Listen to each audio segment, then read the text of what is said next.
Hello everyone, this is M4J Watt Replays, and before I get into the commentary, I have an announcement to make. I'm going to be trying to get 100 subscribers before the end of August. I'm pretty confident that I can complete that goal. And the main thing is that whenever I get those 100 subscribers, I'm going to be having a Q&A special. And if you wouldn't mind putting some questions that you would like answered down in the comments below, and make sure that you inform me that they are for the Q&A episode, then I will put those in there and we can have that at the end of August or earlier. So, we are the SC-152. We just got a nice shot on that AMX M445 there. And now we're going to climb up, well, not really. We're going to come up here, and we're going to try to get this AMX. Unfortunately, we go right over his head. But he's going to get taken out pretty soon anyway. Unfortunately, we get shot by this E25. AMX gets taken out, and I was just driving down to take him.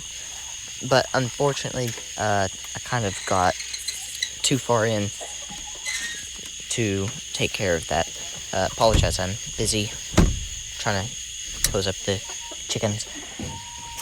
But so, I'm just going to chase this E25 down now, because I really need to take him out. It's a fast tank, it's got a quick loading gun, and that is not a very good thing. So we come up this hill, we take that shot, unfortunately. We're going to take one more shot, we go flying backwards. We get a nice 1, 2, 3 tap on him though. We're going to back up, we're going to load the AP, and we're going to take him out. So now we're going to push forward. There's only 2 tanks left on their team, and I really want another kill. We've got 1 kill already, 1,939 damage, so it's really been a good game already. Even if I die now, it's not going to be too bad, because I have done pretty good. So this T-54 lightweight's trying to get away. We managed to fire off and get a nice shot into his side there, and take him out as well.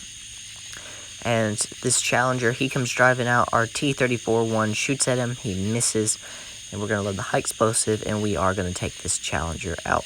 And what on earth? Sorry. My eyes just kind of like crossed and wiggled at the same time. I have no idea what they just did. Kind of ignore. Skipping ahead. So next up we have the ISU-152, and we are on this map. Can't remember the name right now. That thing just really threw me off. Okay, so we're going to drive into the desert area. For the ISU, this map isn't great, because you really don't have any sniping spots. It's not too good for any tank force, really. The ISU, it has to snipe at long distance, or the best, if it has to do closer quarters combat, the best it's going to do is in cities, in urban environments. We are going to the worst place for an ISU, and that is out in the open in areas with lots of hills, because it does not have good gun depression whatsoever, only 6 degrees. But we're going to come over here, and we're actually going to get a pretty good game on this one as well. So there's a tank behind us. We're going to ignore him because we want to take out this Comet. Unfortunately, Comet gets taken out first. The VK tries to ram us, but he misses. We take out the Chimara, however you want to pronounce that. And now we're just trying to get out of the way of this VK-100. So I see that Comet up there. I want to try to get a shot up on him. Hopefully I can take him out. He isn't going to let that happen. I turn too slowly to get around him, so I'm just going to ignore him now and go for that SU-152 over there. And we turn. He tries to get away. Unfortunately for him, we take him out. Comet tries to ram us or something. I don't know what he did, but he just drove right past. So now I'm going to go for this KV-4. We jump straight over him, which probably, I don't know. We just jump straight over him. We're going to turn around. We get a nice shot onto his side there. Then we back up because this KV-5 is trying to crush us. Unfortunately for him, he is not able to. He gets a nice shot onto our front 288 roll. The Comet gets taken out, and it's just this KV-5 and the KV-4 left. So we're going to get around this hill. We don't want to get shot again. There goes the KV-4. And it is a 3 versus 1. This KV-5 is at full health. He's going to try to ram us. We go around him. He misses a shot. We're going to get over this hill and try to get away. So our VK100 and our Black Prince are going to rush him now. I'm going to use the distraction to come around from the side and hopefully be able to hit him. So I'm going to come up this hill here while he's distracted. He turns, and I get a nice 569 roll on him. But, well, not really nice. It was a pretty bad low roll, but it was a nice shot anyway. So we're going to turn around, and we are going to clear this KV-5. So, a pretty good battle, 2,600 damage and 3 kills with the ISU-152. So next up, we are going to be watching another ISU-152 replays. Really, all these replays are just derpy 152s. So we are watching Dazaki Ramadhan. Dazaki Ramadhan? I don't think I pronounced that correctly. If I did, please tell me. Dazaki Ramadhan, and he is driving in his ISU-152. He has told me many times before he does not like this tank. He thinks it's jinxed. Unfortunately, he is lagging in this game, but he gets a nice shot there on that Tiger 2 Savage. Puts him at takes away 641 of his health.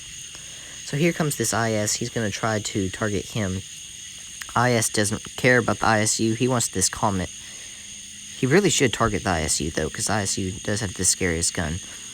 Unfortunately for Dazaki Ramadhan, he misses that shot.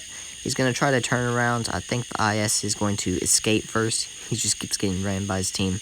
And now he's got this T-23 E3 around and behind him. So he's going to turn. He's going to get a nice shot and take him out. So now he's got this RU-251 and this T-49 over here. He wants to turn and get a nice juicy HE shot on one of them. I don't think that's going to happen, at least not yet. He was going to go after this T-49, but T-49 is just too fast in this mode for that. And he is lagging pretty hard still. So he is going to drive forward here, and he's hopefully he's going to get a shot on this RU. Can he get it? He gets a ram on the RU. Unfortunately, that ram destroys his track. The RU's coming around behind him. He really needs to turn around here, but there's that nice Bulldog. The RU's out of the way. He's gone, but he still might be able to get the shot off on him.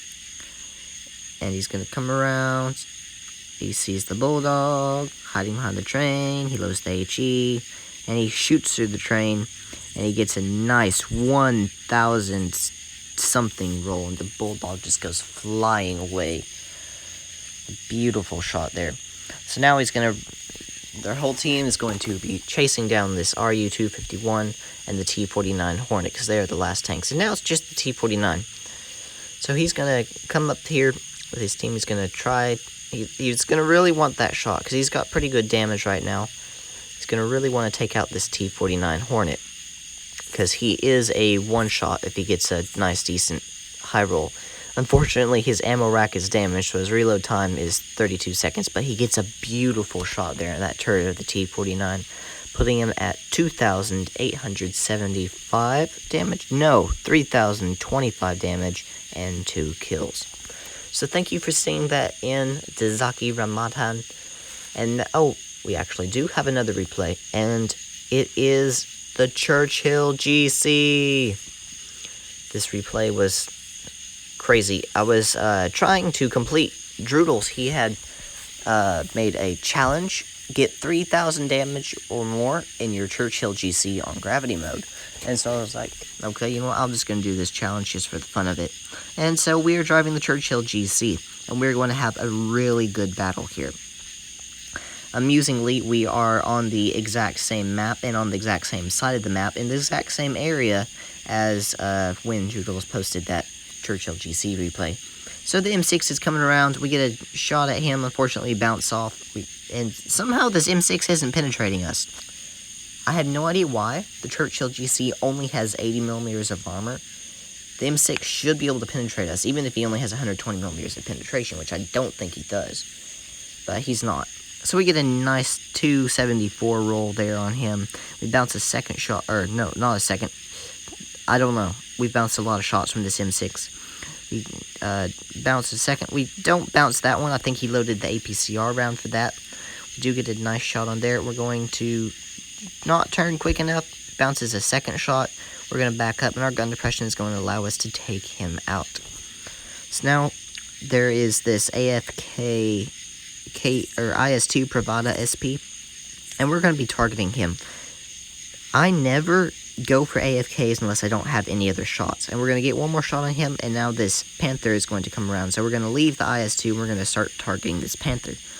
Because if there's an AFK and there is a living tank, you want to go for the living tank. Granted, the AFK, he might come back alive, but chances are, if you target the living tank before the AFK, then you will take him out.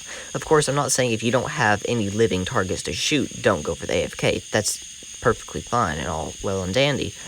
But when you have an option, go for the living target. And we get a nice shot on there, and the T-29 takes him out. And we are going to go back to farming this IS-2. The T-29 also takes this IS-2 out, unfortunately. I was really wanting to get that kill. But that's perfectly fine, because here comes the P-4306. We fire, we miss. He's going to try to circle us. I really don't want to get shot anymore. This other P-46 comes out, we take him out. And now this other P-4306 is in the corner. So we turn, we get a nice shot. Well, no, I take that back. We completely miss and flub that shot. And we're going to try to turn. We're going to try to keep up with him. He's circling. We bounce another shot from him. We get a nice 267 roll and destroy his track. We're just going to kind of push a little bit. We get another nice 272 shot on him. We're just trying to angle a little bit. We're going to go for this VK right here because he's being a bit pesky. We knock him off of the roof. We turn. Can we take out this P-43? Can we take him out? Yes, we can on the move as well. And that puts us at 3,583 damage, I believe. And we've got 3 kills. So, it's been a 2 versus 5 carry. Really nice. This T-29, I asked him if I could have the kill, and he's like, sure. Unfortunately, I am not going to get the kill. You will see why soon enough. But we have bounced almost 1,800 damage. And the Churchill GC's armor, it's not great, but it can be very troll. We've bounced 1,800 damage. That should never happen in a GC, but it has, because this is gravity force mode, and RNG is crazy. I mean, I literally saw over 5 ammo racks easy. Just the amount of RNG in gravity mode is just ridiculous. What it does, yeah, it's just crazy. But, so, we're in here, we're capturing the base, because really, if you're tank short and heavy tank, that's the only thing you can do. But the VK decides to jump, tries to get on the roof, but he crashes. Very unfortunate. I wanted that 4th kill, but that's just what's going to happen. So, anyways, we got 3,584 damage, 3 kills, and we blocked nearly 2,000 damage. A very good game in the Churchill GC. If you liked this video, give it a thumbs up. If you didn't, give it a thumbs down. And if you haven't subscribed already, go ahead and hit that red button down below. This is M4J Watt Replays, over and out.